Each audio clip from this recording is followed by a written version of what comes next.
지금 구약의 역사서를 살펴보면서 7번째 시대를 살펴보고 있죠. 그래서 7번째 시대는 왕정시대다. 그래서 사사시대를 끝내고 이스라엘 백성들에게 왕을 세워줘서 왕이 다스리는 시대, 특별히 사울과 다윗과 솔로몬 왕이 이어지는 통일 왕국 시대에 대해서 우리가 쭉 살펴보고 있는데요, 오늘은 그 왕정 시대의 마지막 시간으로 살펴보려고 합니다. 자, 우리가 7번째 시대의 왕정 시대라고 해가지고 사무엘 상하를 우리가 중점적으로 살펴봤는데요, 열왕기 상부터는 분열 왕국이 시작돼요. 그래서 열왕기상 1장부터 10장까지는 솔로몬 왕에 대한 이야기인데, 이 솔로몬 왕의 이야기는 우리가 다음 분열 왕국에 대해서 알아볼 때 좀 살펴보기로 하고요, 우리는 사울 왕, 그 다음에 다윗 왕에 쭉 이래서 살펴보았습니다. 자, 그런데 우리가 이 구약 성경은 39권인데 그 39권을 우리는 10가지 시대, 10시대로 나눠볼 수 있다 그랬잖아요. 그런데 이 시대마다 포함되는 성경들이 있어요. 우리가 전에도 우리 공부해봤지만 두 번째 시대인 족장시대, 창세기에 나왔던 아브라함, 이삭, 야곱과 그 다음에 요셉의 이 시대에는 어떤 성경이 있느냐? 욥기가 그 시대에 있었던 성경이에요. 그 다음에 광야 시대로 가면 출애굽기, 광야 아닙니까? 그때 포함된 성경이 뭐냐면 레위기가, 신명기가 그때 포함된 성경이에요. 그리고 사사시대, 우리가 지난번에 살펴봤던 사사시대는 사사기의 말씀인데 이 사사시대에 포함된 성경이 뭐냐면 바로 이 룻기였습니다. 자, 그러면 오늘 우리가 살펴본 이 7번째 시대인 왕정시대에 소속된 성경은 무엇인가? 바로 시편, 잠언, 전도서, 아가, 우리가 흔히 시문서, 예문서라고 하는 바로 이 성경이 포함되어 있습니다. 욥기가 시문서지만 욥기는 족장시대에 있었던 말씀이고, 그래서 오늘은 왕정시대에 있었던 시편, 그리고 잠언, 전도서, 아가서를 우리가 간략하게 한번 살펴보려고 합니다. 왜냐하면 이 네 권의 성경이 다윗 시대 때, 솔로몬 시대 때 지어진 성경이기 때문이거든요. 자, 우리가 하나하나를 세밀하게 살펴볼 수는 없겠지만 오늘 큰 틀 안에서 우리가 한번 이 네 가지의 성경을 한번 살펴보려고 합니다. 자, 먼저 시편의 저자는 누구일까요? 크게 우리는 세 가지, 이 저자가 누구인지, 그 다음에 이 시편이 전체 성경이 갖고 있는 내용과 구분은 어떤 것인지, 그 다음에 그 성경이 가는 핵심 구절이 무엇인지를 우리가 한번 살펴보면서 전체 성경을 한번 나눠보려고 하는데요, 여러분 시편의 저자가 누구죠? 네, 맞아요. 집사님 말씀 잘 하셨네요. 시편의 저자는 우리가 알고 있는 다윗과 비롯해서 뭐냐면 많은 사람이에요. 몇 명이 더 있어요. 그래서 성경 중에 가장 많은 저자가 있는 것이 바로 이 시편입니다. 그래서 여러분 PPT에도 나갔는데 다윗이 가장 많은 시를 져서 75편을 졌고, 그 다음에 고라 자손이 11편, 그리고 솔로몬이 12편, 그 다음 모세가 한 편이 있어요. 그 다음에 에스라의 신하인 헤만과 예단이 각각 한 편씩, 그리고 작자 미상이 50편, 그래서 모두 총 150편의 시편이 기록되어 있죠. 사실 시편은 개인이 하나님의 받은 은혜와 감정을 고백했던 시로 이루어져 있는데, 이 개인이 시은 시편을 모아가지고 오늘날 150편의 시편이 이루어졌던 것이에요. 그래서 이 시편은요, 현악기의 반주에 맞춰서 당시 불렸던 실제적인 노래들이었다고 합니다. 그래서 고대 이스라엘의 예배 때 찬양으로 실제 사용되었던 곡들이고요, 왕정시대에는 성정 찬송가로도 사용됐던 것이 바로 이 시편의 말씀들이었습니다. 수백 년 동안 이스라엘 백성이 하나님께 영광을 올려드린 기도와 또 찬양을 모아놓은 것이 바로 이 시편인 것이죠. 그래서 이 시편은 언제 또 완성되느냐? 최종 에스라와 느헤미야 같은 잠언 31장이 만들어졌다라고 보고 있습니다. 그러면서 이 잠언의 큰 내용을 보면요, 크게 5가지로 살펴볼 수 있을 것 같아요. 첫째는 뭐냐면 내 아들아라로 시작하는 잠언이에요. 이게 1장부터 9장까지의 잠언이거든요. 이 특징은 뭐냐면 내 아들아, 이런 말로 시작돼요. 그래서 오늘 성경에도 보면 잠언 1장 8절에 보니까 내 아들아, 내 아비의 훈계를 들으며 내 어미의 법을 떠나지 말라. 이 내 아들아 라면서 아들에 대한 훈계와 교훈의 말씀이 1장부터 9장까지 돼 있어요. 그래서 아들이 경계해야 될 것은 무엇인가, 그리고 추구해야 될 것은 무엇인가에 대해서 1장부터 9장까지를 쭉 설명해 주고 있죠. 거기에 우리가 살펴볼 중심 성구들을 몇 가지 찾아보면 3장 5절에서 6절 한번 볼까요? 자, 너는 마음을 다하여 여호와를 신뢰하고 그 명철을 의지하지 말라. 너는 범사의 그를 인정하라. 그리하면 내 길을 지도하시리라. 아들아, 너는 여호와를 신뢰하고 네 지식을 의지하지 마라. 그리고 네가 의지할 것은 하나님이야. 그럴 때 그 하나님이 너의 발을 지켜줄 거야 하면서 아들에게 가르치는 교훈이죠. 그리고 4장 26절에도 이렇게 말합니다. 대저 여호와는 내가 의지할 이시니라. 내 발을 지켜 걸리지 않게 하시리라. 아멘. 그리고 4장 6절에 보면 지혜를 버리지 말라.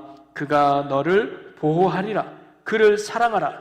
그가 너를 지키리라. 하면서 이 아들에게 주는 지혜가 뭐냐면 하나님을 기억하고 하나님을 떠나지 말라고 하는 이 교훈을 1장에서 9장까지 큰 주제 안에 하고 있습니다. 그 다음에 두 번째가 솔로몬의 잠언이죠. 이게 10장부터 24장까지의 잠언입니다. 그래서 10장 1절에는 이렇게 기록되어 있죠. 솔로몬의 잠언이라. 지혜로운 아들은 아비를 기쁘게 하거니와 미련한 아들은 어미의 근심이라 하면서 솔로몬이 남긴 잠언임을 이야기해 주면서 솔로몬이 했던 지혜들을 24장까지 쭉 나열해 주고 있습니다. 여러분, 잠언의 큰 특징은 어떤 몇 절이나 몇 장이 주는 교훈이 아니라 한 절 한 절이 줄 수 있는, 그래서 잠언, 바늘과 같이 짧은 글이지만 그 짧은 한 절 한 절이 우리에게 교훈을 주고 있다라고 하는 의미거든요. 그래서 이 솔로몬의 잠언 속에서도 우리가 중점 내용을 하나 살펴본다면 저는 16장에 있는 말씀 같아요. 16장 1절에 보면 이런 말씀이 있습니다. 마음의 경영은 사람에게 있어도 말의 응답은 여호와께로부터 나오느니라. 내 인생 하나님이 인도해 주신다는 말씀이죠. 그러면서 16장 9절에도 사람이 마음으로 자기의 길을 계획할지라도 그의 걸음을 인도하시는 이는 여호와이시니라. 내가 아무리 그 길을 계획할지라도 그 걸음을 인도하시는 분은 바로 여호와 하나님이다 라는 고백. 그러니까 결론은 뭐예요? 하나님을 의지하고 하나님을 신뢰하라는 가르침이 오늘 지혜의 말씀임을 솔로몬이 이야기해 주고 있죠. 자, 그 다음에 세 번째는 뭐냐면 25장부터 29장까지인데 이건 뭐냐면 히스기야의 신하들이 편집한 잠언이에요. 25장부터 29장까지인데요. 그래서 25장 1절에 보면 이렇게 나오죠. 이것도 솔로몬의 잠언이요 유다왕 히스기야의 신하들이 편집한 것이니라. 솔로몬의 잠언이긴 한데 히스기야의 신하들이 편집해가지고 기록한 잠언이다라고 말하고 있어요. 이 잠언 속에서 또 우리가 눈여겨볼 중요하고도 핵심되는 말씀은 저는 29장 25절이라고 봐요. 29장 25절에 이런 말씀이 있습니다. 사람을 두려워하면 올무에 걸리게 되거니와 여호와를 의지하는 자는 안전하리라. 아멘. 사람을 의지하면 넘어지고 실패할 수 있지만 하나님을 의지하는 자는 안전하게 될 것이다 라고 다시 한번 하나님의 은혜를 강조하고 있는 그런 말씀의 시편이죠. 그 다음에 네 번째가 아굴의 잠언입니다. 30장이죠. 이 아굴은 누군지를 정확하게 성경에 나오지 않지만 학자들은 솔로몬 시대에 있었던 신하 중에 한 사람이 아니었겠을까라고 추측하고 보고 있어요. 그러면서 이 아굴의 잠언 중에서 참 중요한 핵심적인 말씀은 저는 7절부터 9절까지인 것 같아요. 자, 7절 말씀을 보면 내가 두 가지 일을 주께 구하였사오니 내가 죽기 전에 내게 거절하지 마시옵소서. 8절에 보니까 곧 헛된 것과 거짓말을 내게서 멀리 하옵시며 나를 가난하게도 마옵시고 부하게도 마옵시고 오직 필요한 양식으로 나를 먹이시옵소서. 9절에도 보면 혹 내가 배불러서 하나님을 모른다 여호와가 누구냐 할까 하오며 혹 내가 가난하여 도둑질하고 내 하나님의 이름을 욕되게 할까 두려워함이니이다. 즉 이 아굴이요, 하나님 앞에 구하는 건 명예라든가 부귀라든가 영화라든가 이런 걸 구하지 않고 하나님 앞에 구하는 것은 뭐냐면 헛된 것과 거짓을 내게 멀리하게 해달라는 거예요. 그래서 내가 하나님 앞에 늘 정직하고 바르게 살아갈 수 있는 자가 되게 해달라고 이 아굴이 기도했던 것이고, 또 하나는 가난하게도 말고 부하게도 말고 적당한 부를 누리게 해달라고 기도하는 거예요. 왜냐하면 너무 가난해서 내가 혹 도둑질할까 봐, 또는 너무 배불러서 내가 하나님을 모른다 할까 봐 나는 가난하지도 부하지도 않고 만족할 만한 양으로 채워달라고 하는 그런 기도를 아굴이 하고 있죠. 그럼 이 아굴의 핵심적인 기도의 내용은 뭐라는 거예요? 하나님과의 관계를 아굴이 가장 중요하게 여겼다는 것을 말씀해 주고 있는 거죠. 아굴에게 있어서 지혜로운 건 바로 하나님과의 관계였어요. 내가 어떻게 하면 하나님과의 관계를 유지하고 살아가는가? 그게 축복의 인생인데, 가난하다가 부하다가 그것 때문에 내가 하나님을 잃으면 안 되니까 그는 내가 남들보다 좀 못 살아도, 내가 남들보다 좀 가진 게 없어도 내가 하나님과의 교제와 관계를 맺는 것이 제일 중요한 인생의 가치임을 바로 이 아굴이 우리에게 가르쳐주고 있는 거죠. 자, 그러면서 또 하나 마지막으로 이제 31장이 뭐냐면 르무엘 왕의 잠언인데요. 사실 르무엘 왕이 아니라 르무엘 왕의 어머니가 르무엘 왕에게 하는 교훈이고 훈계예요. 그게 31장인데요. 그 핵심의 내용은 뭐냐면 현숙한 여인에 대한 이야기예요. 즉 르무엘 왕이요, 너는 현숙한 여인을 만나라. 왜냐하면 현숙한 여인은 이러이러한 여인이다 라고 이야기해요. 현숙한 여인은 어떤 여인이냐? 부지런하며 선을 행하며 덕을 베풀고 지혜롭게 살림을 늘리며 그리고 가정 모두에게 선한 연약을 끼치며 그들에게 감사를 고백받는 사람이 현숙한 여인이라고 이야기해요. 그러면서 28절과 29절에 이렇게 이야기하죠. 그의 자식들은 일어나 감사하며 그의 남편은 칭찬하기를, 29절에 덕행 있는 여자가 많으나 그대는 모든 여자보다 뛰어나다 하느니라. 바로 이 현숙한 여인이 갖는 축복에 대해서 이야기해주고 있는 거죠. 그러면서 르무엘에게 왕에게 말하면 너는 현숙한 여인을 꼭 만나라. 그 여인을 아내로 맞아들일 때 네가 복된 거야 라고 바로 르무엘 왕에게 이야기해주고 있는 거죠. 자, 그러면서 현숙한 여인은 어떤 여인인가가 31장에 이야기해주고 있어요. 현숙한 여인은 어떤 여인인가? 자, 31장 30절 말씀입니다. 함께 읽어봅니다. 고운 것도 거짓되고 아름다운 것도 헛되나 오직 여호와를 경외하는 여자는 칭찬을 받을 것이라. 아멘. 현숙한 여인은 다른 게 아니라 하나님을 경외할 줄 아는 여인, 하나님을 경외하는 여인이 현숙한 여인이며, 이런 현숙한 여인이 많은 사람들을 살리는 축복의 도구가 된다는 것을 말씀해 주고 있죠. 좀 오래전 일인데 예전에 인터넷에 새벽 예배들이, 새벽 기도하는 여자와 결혼해라, 이런 글이, 어떤 목사님이 쓴 글이 한동안 유행한 적이 있었어요. 제가 오늘 이 말씀을 준비하면서 다시 그 생각이 나서 한번 찾아봐 봤는데요. 그 말씀이 이렇게 나와요. 새벽 기도하는 여자와 결혼해야 될 이유, 첫 번째가 새벽 기도하는 여자는 아침 밥도 잘 할 수 있기 때문이다. 새벽에 일찍 일어나서 교회에 갔다 와서 사랑과 정성으로 찌개도 끓이고 밥솥에 살도 씻고 그리고 스위치를 눌러서 아침밥을 해줄 수 있는 여인이기 때문에 아침밥을 먹을 수 있는, 그래서 아침을 시작할 수 있는 남자는 행복하지 않겠냐? 그래서 새벽 예배 드리는 여자와 결혼해라, 이렇게 얘기하죠. 두 번째는 뭐냐면 새벽 기도하는 여자는 잔소리를 안 하기 때문이다. 왜냐니까 새벽에 남편을 위해 내내 눈물로 기도하고 집에 돌아와서 쿨쿨 자고 있는 남편이 그렇게 사랑스러울 수 없을 것이다. 자녀는 말할 것도 없고 침대 옆에 굴러댕기는 양말도 기쁜 마음으로 세탁기에 넣는다. 거실에 널려있는 책과 장난감은 차곡차곡 정리한다. 그래서 새벽 기도 드리는 여자와 결혼해라.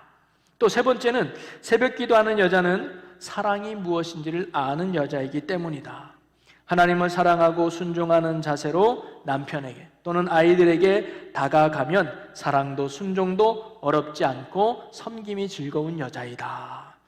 그리고 네 번째는요, 새벽에 기도하는 여자는 자녀는 꿈을 심어가면서 자란다. 그러니까 새벽 기도 드리는 여자의 자녀는 꿈을 꾸면서 자라난다는 거예요. 새벽마다 요셉과 같은 다니엘과 같은 꿈을 꾸면서 자녀들을 위해서 기도하고 집에 돌아와서는 잠자는 자녀 옆에서 그 꿈을 위하여 기도하는데 어찌 그 자녀들이 그 꿈대로 되지 않겠는가 라는 얘기예요. 다섯 번째는 새벽 기도하는 여자는 무서운 기도빨이 있는 여자이기 때문이다. 여자가 한을 품으면 온유월에도 서리가 내리듯이 여자가 당신을 위해 기도하기 시작한다면 은혜가 비오듯 내릴 것이다. 기도 응답은 여인의 기도의 짱이다. 이렇게 대답해요. 여섯 번째는 새벽 기도하는 여자는 부지런한 여자이기 때문이다. 부지런한 여자는 양털과 삶을 구하여 부지런히 선을 인하며, 오늘 31장에 나오는 말씀이거든요. 남편은 그를 믿나니 산업이 필접지 아니하겠으며 바로 능력과 존귀로 옷을 삼고 후일을 웃는다는 거예요. 이 새벽 기도하는 여인은 성실해서 맡겨진 것을 열심히 해서 바로 이 가정의 살림살이의 큰 보탬과 뿌리가 된다는 거죠. 그리고 마지막으로는 새벽 기도하는 여자는 식성도 좋고 건강하다. 새벽 기도해서 맑은 공기 마시고 새벽 기도 갔다 오면서 걸어 다니고 그리고 아침밥도 잘 챙겨 먹으면 건강한 여인이 되어서 가족을 섬기는데 부족하면은 여인이다. 그래서 이렇게 얘기해. 남자들이여, 그대들이 믿음이 있는 사람이든 아니든 새벽 기도하는 여자와 꼭 결혼해라.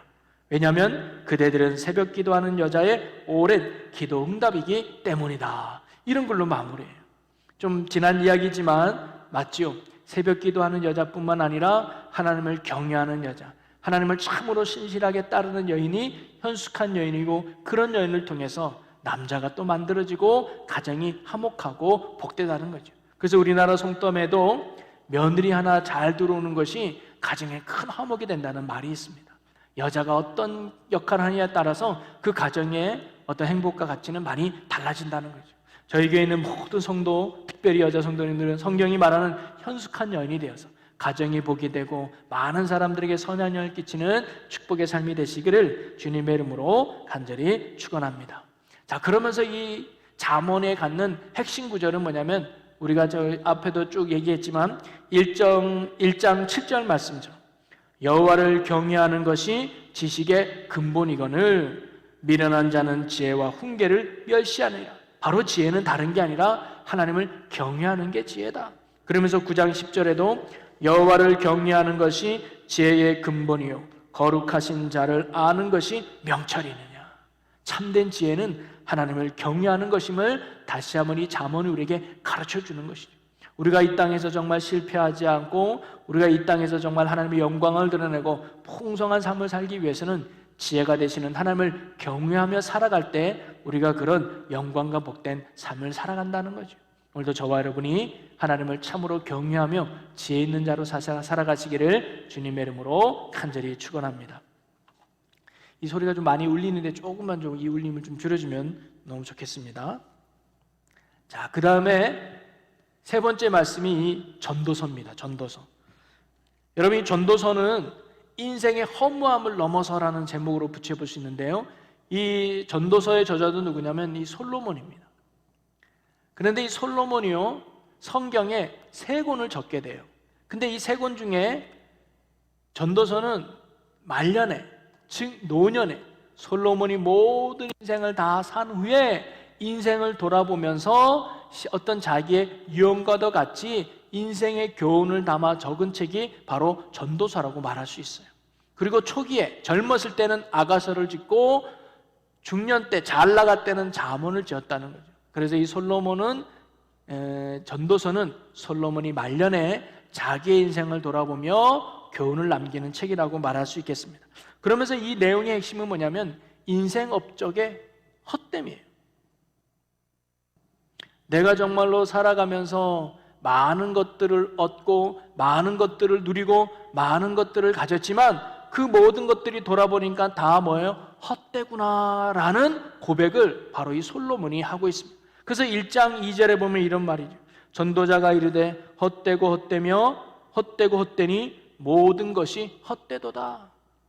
그 다음에 14절에도 내가 해 아래에서 행하는 모든 일을 보았노라. 보라, 모두 다 헛되어 바람을 잡으려는 것이로다. 여러분, 만약에 아주 가난한 사람이, 아무것도 누려보지 않은 사람이 야, 돈도 헛되고 명예도 헛되고 성공한다는 것도 아무 의미가 없어라고 말하면, 에이, 네가 돈을 안 가져봐서 그래, 네가 출세해보지 않아서 그래, 그러니까 네가 그런 말 하는 거지 라고 말해볼 수 있지만, 솔로몬은 우리가 알다시피 모든 것들을 가졌고 모든 것들을 누리며 세상 사람들이 소위 말하는 가장 성공하고 가장 출세한 사람이 바로 솔로몬 아닙니까? 그런데 그가 모든 부귀 영화를 다 누렸음에도 불구하고 막판에 야, 돈도 헛되구나, 성공도 헛되구나, 출세도 헛되구나, 인기도 헛되구나라고 모든 인생, 해 아래에 있는 모든 것들이 헛되다고 그가 고백하고 있다는 거죠. 그것이 전도서가 우리가 귀담아 들어야 될 의미이기도 합니다. 자, 그런데 이 전도서에서 솔로몬이 인생 무상을 이야기하지만, 그렇기 때문에 야, 인생은 헛돼, 안 살아도 돼, 헛된 인생 뭐하러 사니 하면서 인생 무상을 이야기하는 것이 아니라, 정말로 솔로몬이 이 전도서를 통해서 말하려고 하는 것은 뭐냐면, 정말 중요한 인생의 가치가 무엇인가를 이야기하는 거예요. 무엇을 붙잡고 살아가야 되느냐, 무엇을 가치 있게 붙들고 살아가야 되는가를 우리에게 이 전도서를 통해서 가르쳐주고 있죠. 자, 그러면서 이 솔로몬이 인생 업적이 헛되다는 거 하는 이유가 있어요. 왜 그러냐? 두 가지 이유가 살펴보는데, 첫째는 뭐냐면 인생의 죽음 앞에 이 세상의 모든 것은 헛되다는 거예요. 영원한 건 없다는 거예요. 아무리 돈이 많아도, 내가 왕의 자리가 있어도 죽음으로는 그 모든 것들이 다 사라지고 끝난다는 거예요. 그 어떤 무엇도 나를 죽음으로부터 막아줄 수도 없고 죽음으로부터 피할 수도 없고, 죽음 앞에 그 모든 것들은 다 헛된 것이다, 아무 의미가 없다라고 바로 솔로몬이 이야기해주고 있죠. 그러면서 3장 21절에 보면 이렇게 기록하고 있습니다. 인생들의 혼은 위로 올라가고 짐승의 혼은 아래 땅으로 내려가는 줄을 누가 알랴. 우리가 죽으면 끝이 아니라 거기에는 영혼이 하나님께로 올라간다는 거 알고 있는. 그러면서 7장 2절에 이렇게 말하죠. 초상집에 가는 것이 잔치집에 가는 것보다 나으니 모든 사람의 끝이 이와 같이 됨이라. 산 자는 이것을 그의 마음에 둘지어다. 여러분, 이 세상에 내가 죽지 않고 영원히 산다면요, 더 많이 가져야죠, 더 많이 누려야지요, 어떻게든 다른 사람보다 더 많이 내가 챙기려고 해야 되지요. 그러나 인생은 영원한 것이 아니라 반드시 죽음이 있다는 것, 이 땅의 모든 것들을 내려놓고 우리가 하나님 앞에 가야 될 죽음의 때가 있기 때문에 이 세상 것들이 그렇게 중요한 게 아니고 헛되다고 솔로몬이 우리에게 가르쳐주고 있죠. 그리고 두 번째가 뭐냐면, 우리는 하나님의 손 아래에 있다, 하나님 주권 안에 살아가는 존재들이다. 자, 9장 1절에 보니까 이 모든 것을 내가 마음에 두고 이 모든 것을 살펴본즉 의인들이나 지혜자들이나 그들의 행위나 모두 다 하나님의 손 안에 있으니 사랑을 받을는지 미움을 받을는지 사람이 알지 못하는 것은 모두 그들의 미래의 일들입니다. 오늘 보니까 뭐냐면 지혜 있는 자나 또는 의인이나 모든 것이 다 뭐예요? 하나님의 손 안에 있다는 거예요. 우리는 반드시 죽어서 하나님의 심판 아래에 갈 존재임을 지금 솔로몬이 가르쳐주고 있는 거예요. 그러면서 2절에 또 이렇게 말하죠. 모든 사람에게 임하는 그 모든 것이 일반이라. 뭐가 일반일까요? 죽음이 일반입니다. 그리고 하나님 앞에 심판, 반드시 하나님 앞에 서서 심판받아야 될 것은 모든 사람이 다 똑같이 적용이 된다는 거예요. 왕이든 또는 신하든 백성이든 잘난 사람이든 못난 사람이든 이 두 가지는 다 똑같다는 거죠. 그래서 모든 것이 일반이라. 의인과 악인, 선한 자와 깨끗한 자와 깨끗하지 아니한 자, 제사를 드리는 자와 제사를 드리지 아니하는 자에게 일어나는 일들이 모두 일반이라. 선인과 죄인, 맹세하는 자와 맹세하기를 무서워하는 자가 일반이로다. 이 세상에 악인이든 의인이든 예수 믿는 사람이든 안 믿는 사람이든 교회 다니는 사람이든 안 다니는 사람이든 사장이든 종업원이든 이 땅에 살아가고 있는 모든 사람들은 다 똑같다는, 죽음일 것이며 그 죽음 앞에 하나님의 심판을 받게 된다는 것을 솔로몬이 가르쳐 주고 있죠. 그러면서 3절에 이렇게 말합니다. 모든 사람의 결국은 일반이라. 이것은 해 아래서 행해지는 모든 일 중에 악한 것이니 곧 인생의 마음에는 악이 가득하여 그들의 평생에 미친 마음을 품고 있다가 후에는 죽은 자들에게로 돌아가는 것이라. 이 땅이 끝이 아니라는 거예요. 이 땅에서는 반드시 우리가 죽음이 있고 그 죽음 뒤에는 반드시 하나님의 심판이 있는데 그걸 깨닫고 나니까 돈이 많은 것 아무 의미가 없구나, 출세한 것 중요한 게 아니구나, 성공한 것 그게 가치 있는 게 아니었다는 사실. 그래서 하나님 앞에 내가 모든 것이, 이 땅에 있는 것이 헛되다고 바로 이 솔로몬이 고백하고 있는 것이죠. 그러면서 솔로몬은 그러기에 정말로 우리가 이 땅에 살아가면서 가장 중요한 것이 무엇인가를 마지막 12장에서 우리에게 솔로몬이 가르쳐주고 있어요. 자, 12장 1절에 보면 이렇게 기록되어 있습니다. 너는 청년의 때에 너의 창조주를 기억하라. 곧 곤고한 날이 이르기 전에 나는 아무 낙이 없다고 할 해들이 가깝기 전에. 즉 청년의 때에 창조주를 기억하라. 창조주는 뭐예요? 하나님이다. 우리의 죽음을 주관하시고 우리를 심판하시는 살아계신 그 하나님을 꼭 기억해라. 특별히 청년의 때. 왜냐하면 이 솔로몬은요, 청년의 시기가 가장 중요하다고 본 것 같아요. 내가 청년 때 하나님을 바로 알았다라면, 내가 청년 때 흔들림 없는 믿음으로 살았더라면 내가 지금 이렇게 흐지부지 되지 않았을 텐데, 지금 청년들이요 늙어가지고 아무 힘이 없이 죽음이 가까워진 그때에 후회하지 말고 지금 정신 맑을 때, 지금 뭔가 할 수 있을 때 그때 하나님을 기억하고 하나님을 바로 믿어라 라고 우리에게 권면해주고 있습니다. 그러면서 7절에도 이렇게 말하죠. 흙은 여전히 땅으로 돌아가고 영은 그것을 주신 하나님께로 돌아가기 전에 기억하라. 은혜 받는 것도 기회가 있고 구원도 기회가 있다. 지금 건강할 때, 지금 믿음 있을 때, 지금 눈 떴을 때, 이때 하나님을 기억하고 바른 믿음으로 살아갈 것을 우리에게 권면해요. 그러면서 마지막 결론으로 그는 13절과 14절에 이렇게 이야기합니다. 우리 다 같이 한번 읽어보겠습니다. 일의 결국을 다 들었으니 하나님을 경외하고 그의 명령들을 지킬지어다. 이것이 모든 사람의 본분이니라. 왕이 됐든 가난한 사람이 됐든 똑똑한 사람이든 못난 사람이든 하나님 앞에 창조된 모든 인간들의 가장 본분이 뭐냐? 하나님을 경외하고 그 명령을 지키는 것. 그럴 때 우리는 죽어도 죽지 않은 하나님의 심판을 넘어서 영원한 생명이 우리에게 주어질 것을 이야기해 주죠. 그래서 마지막 14절에 하나님은 모든 행위와 모든 은밀한 일을 선악간에 심판하시니라.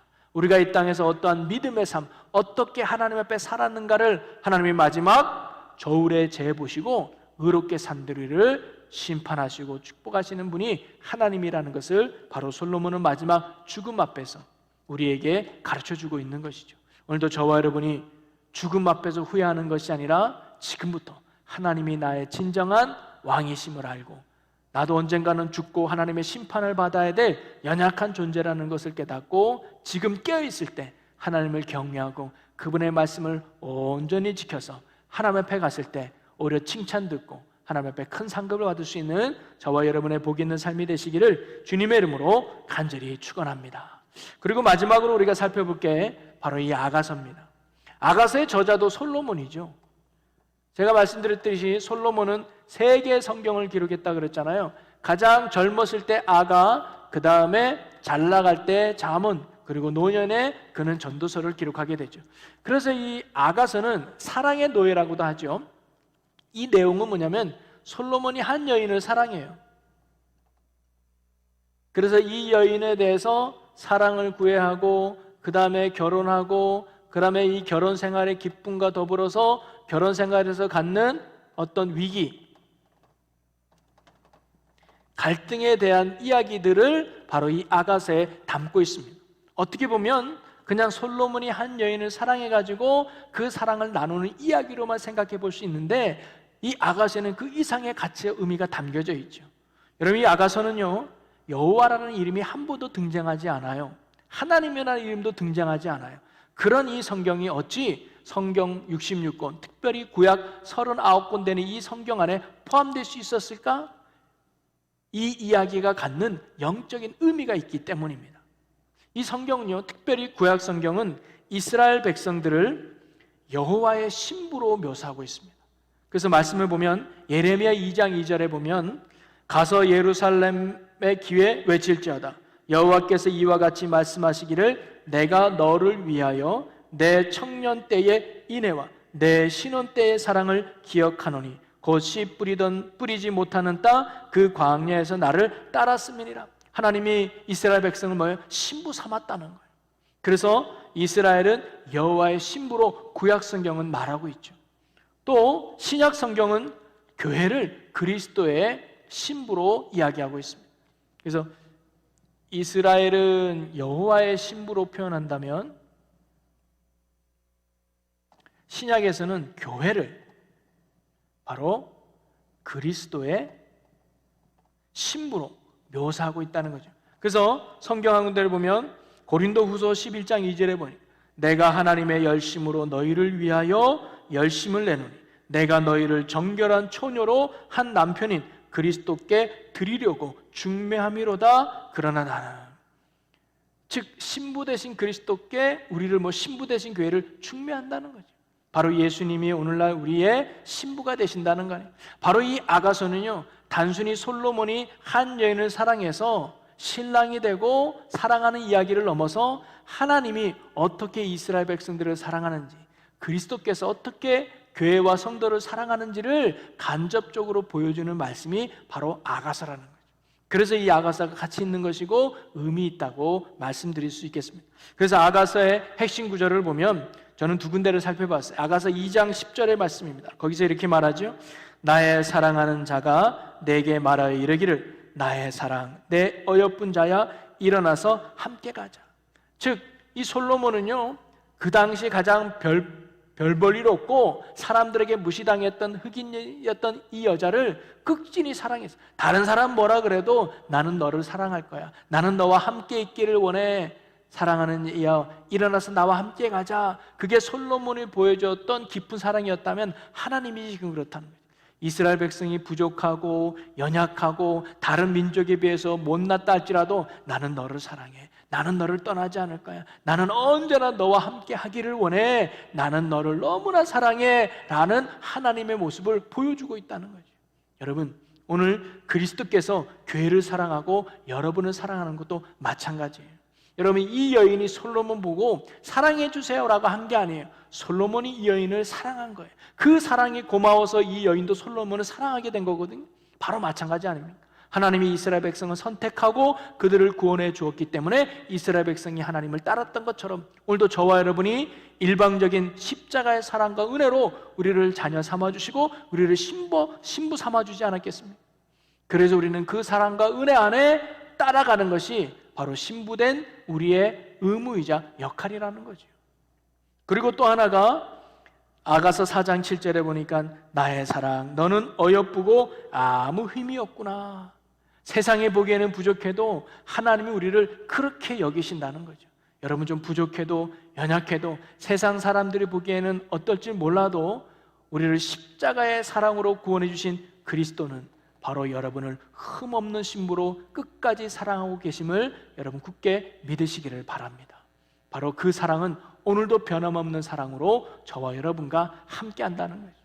자, 오늘은 저는 왕정시대에 있었던 성경 4권에 대해서 간략하게 한번 살펴보았는데요, 시편이든 잠언이든 전도서든 아가서든 주제 핵심은 뭐예요? 하나님뿐이라는 거예요. 하나님 최고라는 거죠. 하나님만 사랑합니다. 하나님만 의지합니다. 하나님만 따르겠습니다. 그게 진짜 지혜요, 그게 복이요, 그게 능력이고 그게 힘이라는 것을 오늘 이 성경 4권이 우리에게 핵심적으로 가르쳐주죠. 오늘도 저와 여러분이 어느 자리에 있든지 어느 한편에 있든지 상황을 따르는 것이 아니라 환경을 따르는 것이 아니라 그 상황을 주관하시는, 살아계셔서 지금도 나를 사랑하시는 능력의 하나님, 그 하나님만을 붙들고 그 하나님만을 의지하고 믿음으로 온전히 걸어나가 하나님의 축복과 은혜를 경험하는 저와 여러분의 복 있는 삶, 믿음의 귀한 삶이 되시기를 주님의 이름으로 간절히 축원합니다. 우리 이 시간 함께 오늘 말씀을 붙들고 기도했으면 좋겠습니다. 할렐루야. 살아계신 하나님 아버지, 우리가 이 땅에 시인처럼 찬양의 시인으로 살게 해주시고 하나님을 경외하는 자로 살게 해주시고 인생에 하나님만을 참으로 가치 있고 붙들고 살게 하여 주시고 하나님의 사랑을 잊지 않고 살아가는 저희들 되게 하여 주옵소서. 어떤 상황이 있다 할지라도 상황을 따르고 상황을 의지하는 것이 아니라 그 상황을 이끄실 하나님을 부여잡고 하나님의 은혜 아래 날마다 승리하는 주님의 귀한 성도들 되게 하여 주시옵소서. 날로 더욱 세상이 어수선하가며 어려운 가운데 있습니다. 이런 가운데서도 하나님은 지금도 일하고 계실 줄로 믿사오니 우리가 바라야 될 것은 하나님이고 우리가 따라야 될 것은 말씀인 줄로 믿사오니 더욱 말씀과 기도에 힘써 거룩함을 잃지 않은 주의 성도들 되게 하여 주옵소서. 그리고 하나님의 때에 반드시 승리와 구원의 역사가 이 땅 가운데 일어나게 될 줄로 믿습니다. 하나님만을 굳게 붙들고 나아가는 주의 성도들 되게 하여 주시옵소서. 감사드리며 예수님의 이름으로 기도하옵나이다. 아멘. 날 지켜주시니 아멘. 내 곁에 계신 주님, 내 곁에 계신 주님